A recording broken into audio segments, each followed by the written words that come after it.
Carromato del Pensamiento. Este programa radiofónico tiene como objetivo divulgar, dialogar y reflexionar sobre temas de interés y actualidad desde las ciencias sociales y humanidades. Un servicio público orientado a la pluralidad del pensamiento.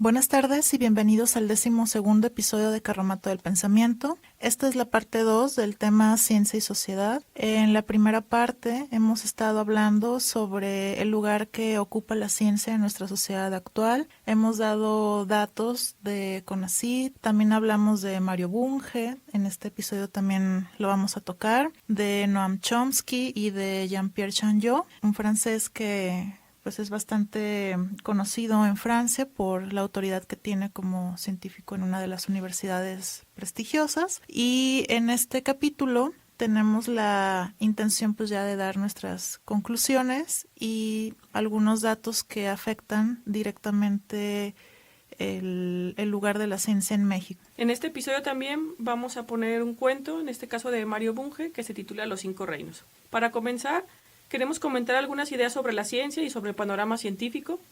Si nos vamos a Aristóteles, él decía que el hombre por naturaleza desea saber, y en este sentido las preguntas formuladas sobre conocimientos sólidos forman parte de la ciencia aplicada, lo que permite generar más conocimiento.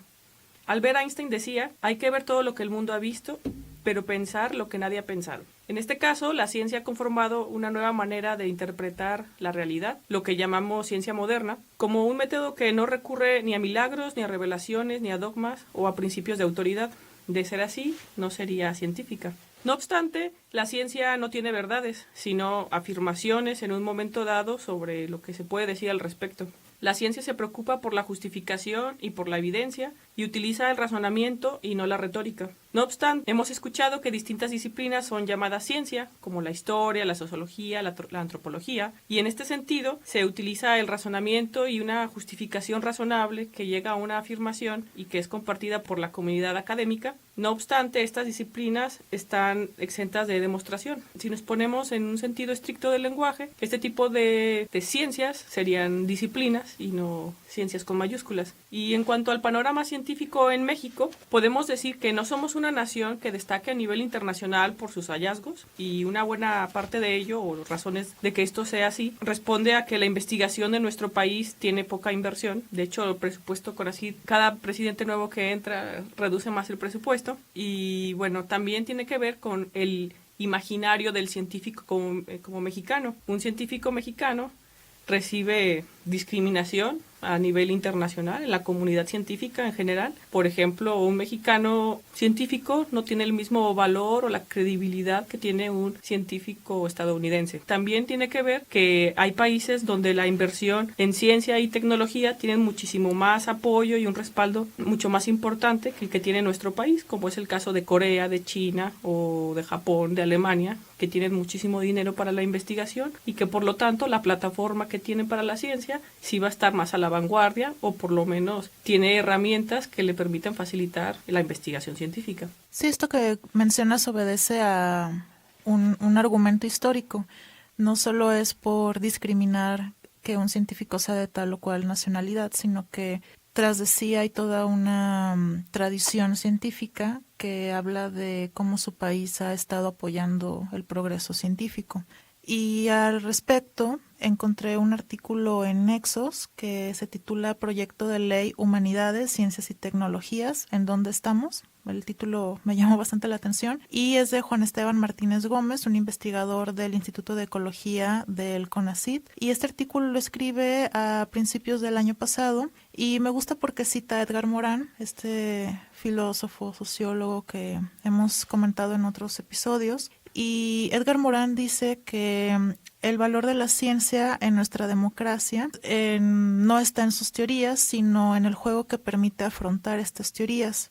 en el juego de la verdad y del error, lo que mencionabas hace rato, Tania. La ciencia no posee la verdad, pero juega un juego de verdad y de error. Se puede decir lo mismo en el plano sociopolítico de la democracia, donde la democracia no solamente es el menos malo de todos los sistemas, porque tiene de particular que no tiene verdad y no es propietaria de una verdad. En los otros sistemas, pues están en la cima o en el pico los jefes, los sacerdotes, los reyes, que tienen un libro sagrado donde ellos interpretan y solo ellos tienen la verdad. En la democracia, si algo se caracteriza en ella, pues es que hay multiplicidad de verdades. Y para Edgar Morin, los métodos de la ciencia y la democracia no llevan a la verdad ni a una sociedad perfecta. Sin embargo, pueden coadyuvar a que periódicamente los errores vayan pues superándose. Por ejemplo, Karl Popper, en Después de la sociedad abierta, concibe a la sociedad democrática apuntalada en el conocimiento y en la diversidad de ideas. La denomina sociedad abierta, cuyas características principales son la tolerancia y la pluralidad. De hecho, la democracia y la ciencia son procesos que deben someterse a una perpetua autocorrección. Popper, en la lógica del descubrimiento científico, lo veía claro en el caso de la ciencia y de esta forma eludió el término de ciencia verdadera y prefirió el de ciencia verificable. Respecto a lo que mencionaste hace un momento sobre otros sistemas y que en la cima se encuentran los jefes, los sacerdotes, los reyes, que son los que tienen únicamente acceso a la verdad, lo comunicábamos en el episodio pasado, que justamente la ciencia, aunque bien es cierto que el lenguaje científico circula en las revistas especializadas, la ciencia no es un nicho con un conocimiento o un bagaje de conocimiento que no va a dar a conocer a la sociedad, todo lo contrario. Entonces, eso es lo que algo que nos deberíamos preguntar, o para distinguir la ciencia de la pseudociencia. Si solamente unos cuantos son los privilegiados para esa información y no nos van a revelar los métodos de acceso, las maneras, o simplemente todo lo que necesitamos saber, estaríamos hablando de que no estamos ante un nivel científico.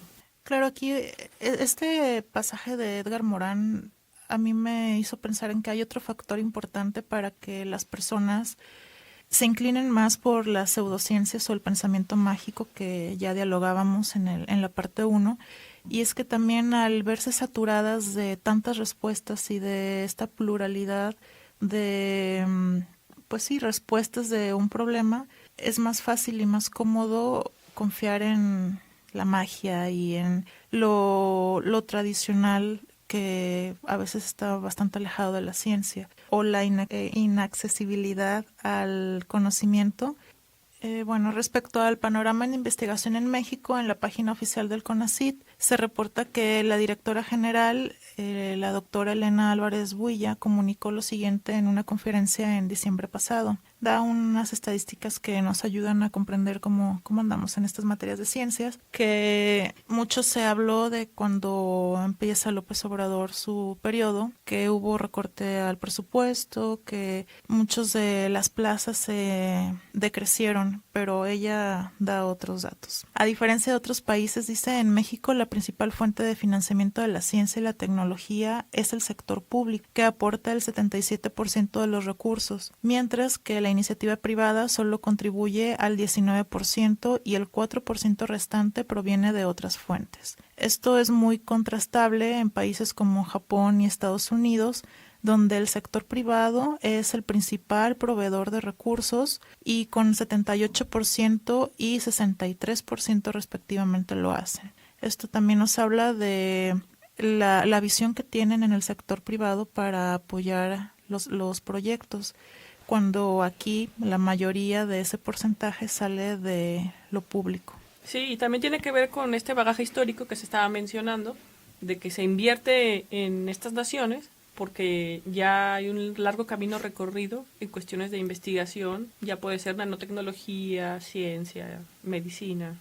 Así es. Otro dato importante que da la directora del CONACYT es que en México, por cada 1,000 habitantes económicamente activos, apenas se alcanza la cifra de 0.7 investigadores por cada 1,000 habitantes. Esto me hizo pensar en la falta de vocación y de estímulos y de formación para empezar a generar investigadores en la sociedad. Después dice que un estudio elaborado por el CONACYT y la UNESCO en el 2015 aseguró que hay más de 1.2 millones de mexicanos altamente calificados viviendo en el extranjero. Esto es lo de la fuga de cerebros, y adelantó que existen alrededor de 20,000 posgraduados que no cuentan con un empleo en el ámbito académico en el país. Antes de que mencionaras esta idea, ya estaba pensando en todos los matemáticos, en los físicos de nuestra ciudad o de otras ciudades del país, que son personas que se pueden dedicar a la investigación, muy inteligentes, muy dedicadas y capaces, pero que no tienen trabajo e inclusive tienen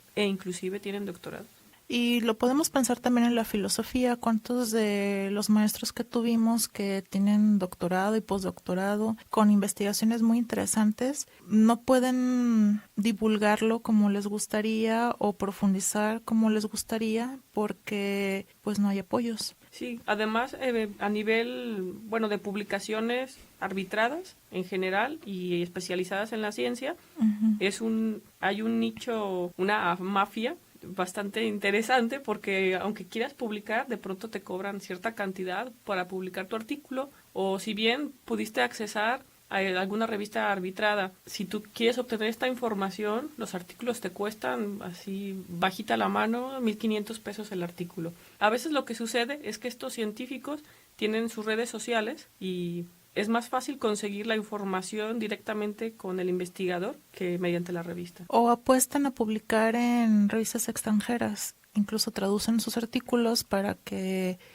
no sé, una revista científica en Francia los pueda publicar sin todos los trámites o incluso la inversión económica que implica publicar en español o en una revista de renombre en el país. Sí, en general esto de las revistas arbitradas y la divulgación de la información es a nivel internacional, y también es cierto que para que llegue a más gente hay que publicar en inglés. Sí, es un dado, lo tienes que presentar así. Y el último dato que da la directora es que en el año 2020 aumentará más de 5,000 millones de pesos el presupuesto de egresos de la Federación para la Ciencia, la Tecnología y la Innovación. También reiteró que se continuará con un impulso a la ciencia de frontera y recordó que en el año pasado se destinaron 2,253 millones de pesos en este rubro para el desarrollo científico nacional. Aquí tenemos los datos duros que rechazan estas leyendas de que CONACYT se vio reducido en su presupuesto anual. Vemos que va a aumentar. Ya veremos cómo se destinan esos recursos. Si bien estas cifras ya nos parecen alarmantes, ¿qué podríamos decir entonces respecto al papel de las humanidades y del arte en nuestra nación y en el presupuesto que tienen? Pues quizá por sentido común podríamos pensar que la ciencia en teoría es más importante o hay que apostarle más dinero a ello, a esta investigación, y si el presupuesto ya de por sí es escaso, pues el papel de las humanidades y del arte es todavía menos importante. Y hablábamos en el episodio pasado sobre que tenemos como seres humanos distintas dimensiones y que como seres multiculturales no solamente podemos basarnos en la ciencia ni conformar nuestra vida y estructurarla a partir de ello, porque tenemos creencias, porque tenemos fe, porque tenemos un sentido espiritual, porque como seres sociales buscamos la conexión, por ejemplo, con el arte, y son ramas de las ciencias sociales y del ser humano que necesitamos también apostar o alimentar a partir de estas mismas para conformarnos y ser, digamos, seres más completos. En este sentido, si el presupuesto cada vez se reduce más, las humanidades y el arte, pues por supuesto que quedan relegados a un papel con pseudo importancia. También eso nos va a afectar, ¿no?, como sujetos en nuestro crecimiento. Y hablando de datos duros, al menos hasta el año pasado, las mensualidades que obtiene un estudiante de posgrado, de maestría y doctorado, maestría que creo que estaba en 13,000 y doctorado en 15,000 pesos, y en los estímulos del FONCA y organismos parecidos, entre 10 y 12,000 pesos mensuales.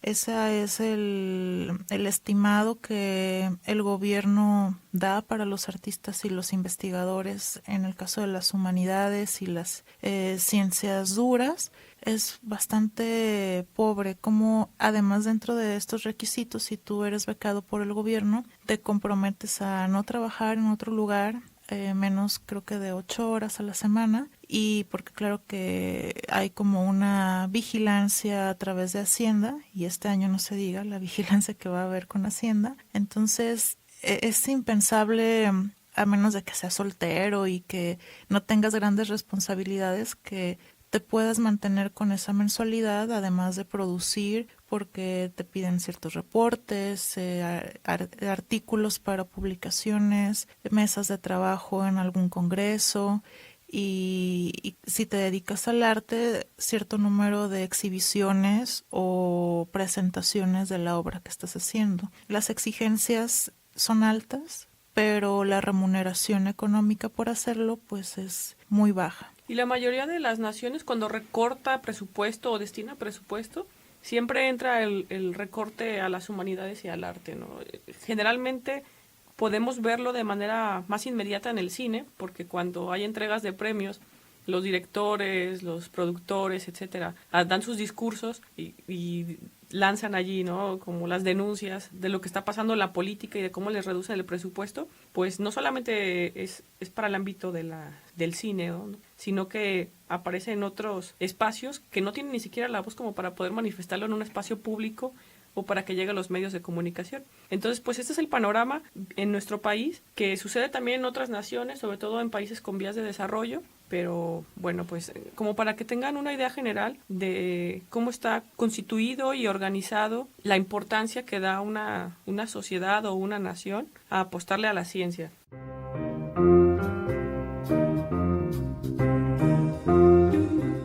¿Qué es esa cosa rara llamada ciencia? Los 5 sabios del reino de vuelta de una larga estancia en la República se estaban quietos y temerosos ante su soberana la reina. Le estaban informando a la reina acerca de la cosa rara que existe en aquella república.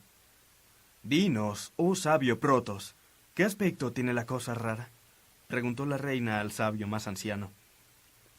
La cosa rara a la que llaman ciencia, oh majestad, puede registrar y comprimir todos los hechos. En realidad, la ciencia es un enorme registro. Así habló Protos. —¡Que le corten la cabeza! —gritó la reina roja de ira. ¿Cómo podemos creer que la cosa rara es una máquina sin pensamiento, cuando hasta nos tenemos ideas? Tras de lo cual se dirigió a Deuteros, el más viejo de los sabios que quedaban. Dinos, oh sabio Deuteros, ¿qué aspecto tiene la cosa rara? La cosa rara, majestad, no es un registrador pasivo, sino un atareado molino de información. Absorbe toneladas de datos en bruto y los elabora y presenta en orden. Mi decisión es que la ciencia es un enorme calculador. Así habló Deuteros. —¡Que le corten la cabeza! —gritó la reina verde de ira. ¿Cómo podemos creer que la cosa rara es un autómata si hasta nos tenemos caprichos y flaquezas? Tras de lo cual se dirigió a Tristos, el de la media edad. Dinos, oh sabio Tristos, ¿qué aspecto tiene la cosa rara? No hay tal cosa rara, majestad. La ciencia es un juego esotérico. Los que lo juegan establecen sus reglas y las cambian de vez en cuando de modo misterioso. Nadie sabe a qué juegan ni con qué fin. Admitamos, pues, que la ciencia, como el lenguaje, es un juego. Así habló Tristos. —¡Que le corten la cabeza! —gritó la reina amarilla de ira. ¿Cómo podemos creer que la cosa rara no se toma las cosas en serio, cuando hasta nos somos capaces de hacerlo? Tras de lo cual se dirigió a Tertaros, sabio maduro. La cosa rara, oh majestad, es un hombre que medita y ayuda. Tras de lo cual se dirigió a Tetartos, sabio maduro. La cosa rara, oh majestad, es un hombre que medita y ayuda. Tiene visiones, intenta probar que son erradas y no se enorgullece cuando no lo consigue. Yo creo que la ciencia, y reto a todos a que me refuten, es un visionario flagelante. Así habló Tetartos. —¡Que le corten la cabeza! —gritó la reina roja de ira. Este informe es más sutil que los otros, pero ¿cómo podemos creer que la cosa rara no se preocupa de justificación y ratificación cuando hasta nos podemos hacerlo? Tras de lo cual se dirigió a Pentos, el joven sabio. Pero Pentos, temiendo por su vida, había huido ya. Huyó sin parar durante días y noches, hasta que cruzó la frontera del reino de Mario Bunge. La investigación científica.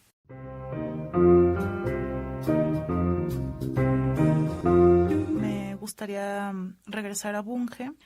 Nos deja unas reflexiones interesantes, como criticar e incluso colocarnos en un rechazo por los filósofos posmodernos que limitaron bastante la ciencia, la racionalidad, la lógica y sospecharon de cualquier fundamento. En cierto punto estoy de acuerdo, pero en otro, todos los irracionalistas también aportaron conocimiento de otras áreas o otras dimensiones del ser humano que son muy valiosas, pero claro, para estos fines científicos, pues sí, ellos serían como los malos en la historia. Y la totalidad de los posmodernistas niegan la verdad, incluso dicen que hay que liberarse de la tiranía de la verdad, que hay que darle rienda suelta a la especulación, lo que a mi modo de ver es inmoral, dice Bunge, suicida, y es dar un paso atrás. En otros programas de la temporada 1 hablábamos en algún punto de la caverna de Platón y de cómo había estos niveles de conocimiento y que la mayoría de la sociedad se maneja en un nivel de doxa o de opinión, de especulación y no de un pensamiento científico que busca un método para resolver un problema. Aquí pues estamos de acuerdo yo estoy de acuerdo con Bunge. Otro de los puntos para reflexionar es que la caída de los metarrelatos, que ustedes saben son discursos totalizantes para aplicarse de manera universal, como lo fue en su momento la religión, el Estado o el sentimiento de patriotismo. Esto generó o dio pie a la pluralidad, que no es vista como algo malo, sino que pues dio lugar para hacer un énfasis en el pluralismo, en la diversidad y en la autonomía de las distintas culturas. Esto es, claro, respetar la diferencia cultural, pero en el contexto científico, pues también como que se diluye un poco la rigurosidad.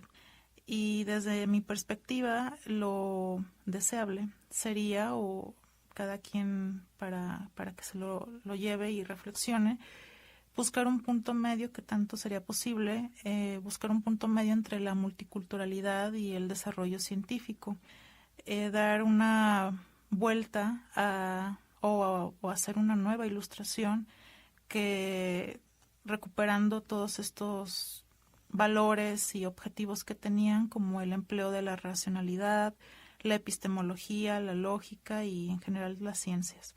También mantenernos con un espíritu optimista del mundo.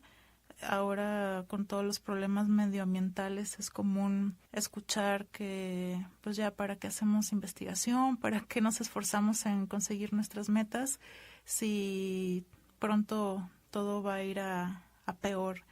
Y también creo que la vuelta a la ilustración nos da esperanza, nos ayuda a pensar las cosas de manera distinta, alejarnos tal vez del pensamiento mágico y todas las instituciones que respaldan el pensamiento mágico, no en el aspecto de darle un sentido de vida o de identidad a las personas que creen en ello, sino en la forma en que producen o difunden ese conocimiento que sabemos es pseudoconocimiento. También me quedo pensando sobre qué es un problema y si realmente estamos enfocándonos especialmente en la filosofía en los problemas y no en pseudoproblemas, que tanto nos ha encantado el lenguaje oscuro de ciertos filósofos o incluso poético, y no estamos atendiendo los problemas inmediatos que tenemos.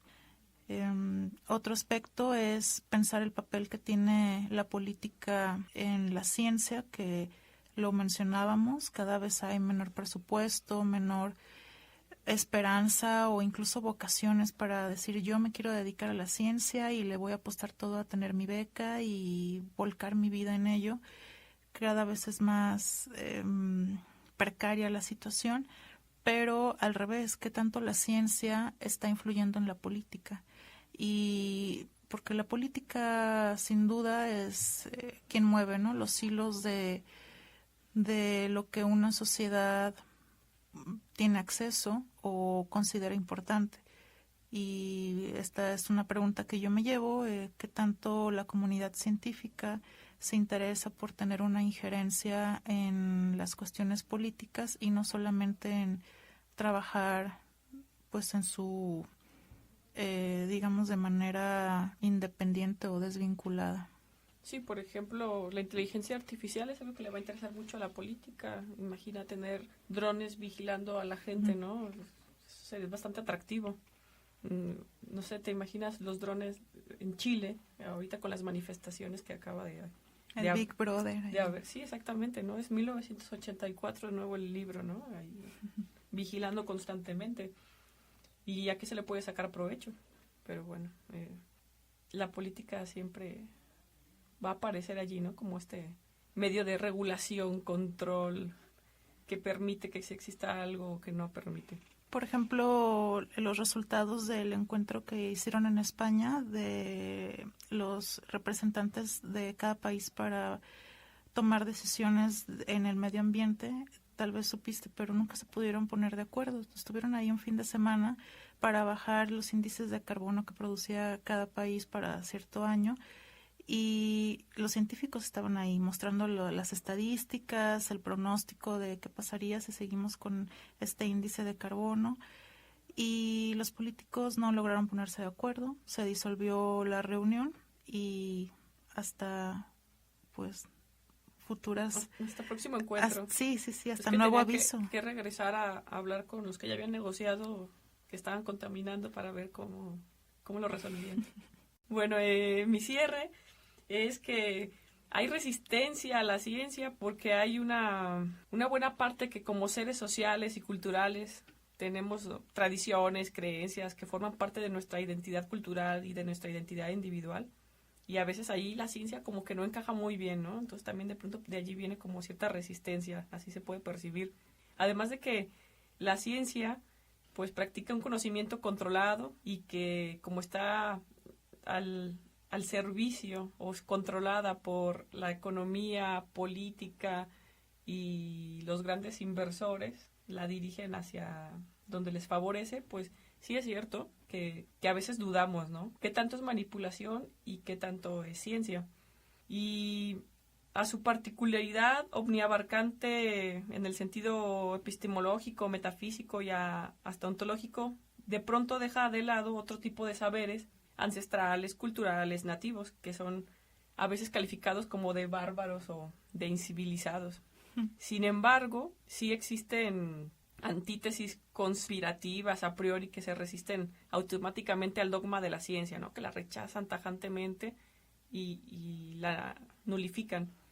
Sobre todo para las sociedades con antecedentes culturales y sabiduría ancestral, como la que tiene nuestro país, se ha negado este último en favor del primero. Hay una resistencia por una hegemonía. Y que la ciencia es más unidad y menos multiplicidad es algo que, por ejemplo, Edgar Morin está en desacuerdo de pronto como con la ciencia, porque parcela, atomiza, divide y fragmenta. Y sí es cierto, pero también tiene que ser de esa manera, porque si no, no hay manera de verificar. Entonces estamos como en un pie entre la parte cultural, la función social y la epistemología.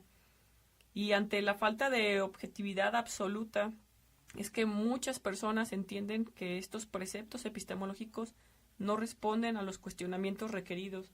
Deseamos que la ciencia nos diga exactamente, nos resuelva estas grandes enigmas, estas dudas, y lo que nos presenta nos es insuficiente o simplemente todavía no lo logra comprender, no logra saber, y entonces también por eso puede haber como como un rechazo. Yo invito a que la audiencia reflexione sobre el papel de la ciencia, si debemos explicar todo a partir de ella o aceptar otro tipo de epistemologías o una epistemología para cada caso. Y también que pensemos en estos dos cuentos tan interesantes que hemos presentado, esta pequeña historia de Rafael Pérez Gay, pero tenemos otro cuento.